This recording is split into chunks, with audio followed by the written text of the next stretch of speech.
Okay, my name's Katie Tolbert, and I met Areon when they came to Utah to do a performance. Okay, one of the things that really made me want to come to this camp is that not only are they entertaining performers, but they're really good teachers, and they have 4 different personalities, but they really work well together. I was really amazed at how well they put on the masterclass in Utah, so I wanted to come experience that and learn a lot from them. They are really good at coaching chamber music, and they also have experience in all the other areas too, so they're really well-rounded, like orchestral excerpts and things that are important to me. And also, they're really fun, and they relate well to girls and boys of all ages.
Okay, how'd that feel?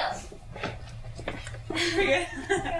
Pretty good. Okay, so just so everyone knows, these are our TAs this year, and they were sight reading this piece, okay? So this is kind of for the senior group. This is the first time that they're getting together to look at this piece. And of course, you know, all the things that we just said to the junior kids are going to apply, but there's a few more advanced concepts that as seniors that we can introduce and have you guys start going with. So first of all, I just wanted to see if anybody has heard this before. It's a pretty common flute piece. Raise your hand if you've heard this piece before, in some shape or form. What is it?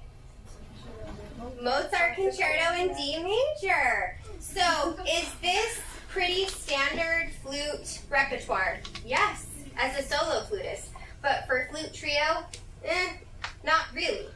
right? But as flute chamber music, we typically have to play a lot of arrangements like this because there is not a lot of substantial chamber music written for us. So this piece as a solo is an extremely standard piece. Every single flutist needs to know this and have this in their repertoire, right? Yes, all three of you should be shaking your heads, right?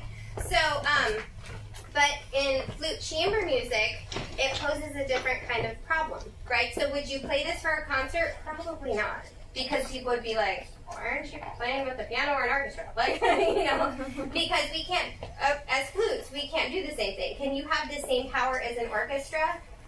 No. Not really, right? But we want to try to. Yes? So, who could hear all three parts the same? Who heard a balance of all three parts? Raise your hand if you did. There's one hand. Is that a hand up or a kind of hand up? Okay, that's only two kind of hands up. Okay, so even though you are sight reading, you still want to be able to hear all three parts, right? So who is the part you can hear the least of, audience? Raise your hand if you thought it was Katie. Raise your hand if you thought it was Erica. Raise your hand if you thought it was Kristen. Oh, Kristen, okay. Perfect. But you overestimated a little bit too much, right? So when you're sight reading, you need to just get the rhythm together, right? That's what we were just talking about with the younger group, correct? Okay, so maybe we should start from the beginning with Kristen playing out a lot more. Okay. And let's just line that up. And see if it balances out. yeah, remember rhythm is the number one thing that you have to keep going when you're sight reading. If you don't have the rhythm down, you're going to fall apart. So...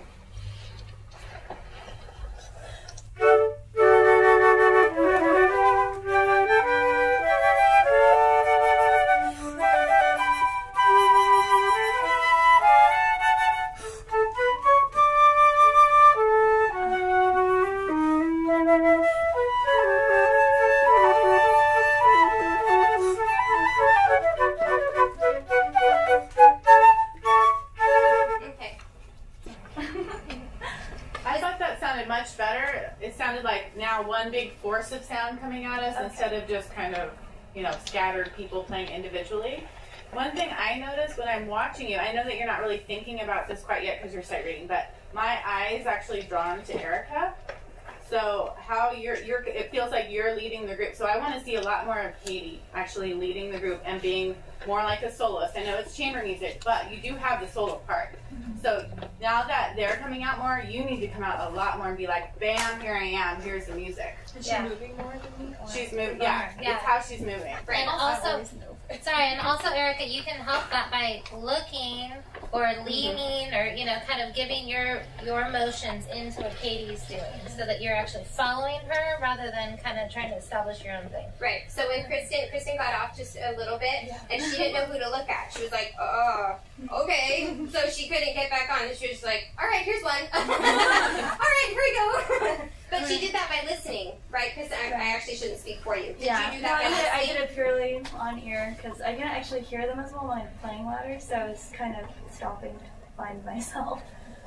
So Katie, you need to be really clear. As always as the first player, whenever you're the first player in a chamber music group, you need to be really, really clear and lead. Okay.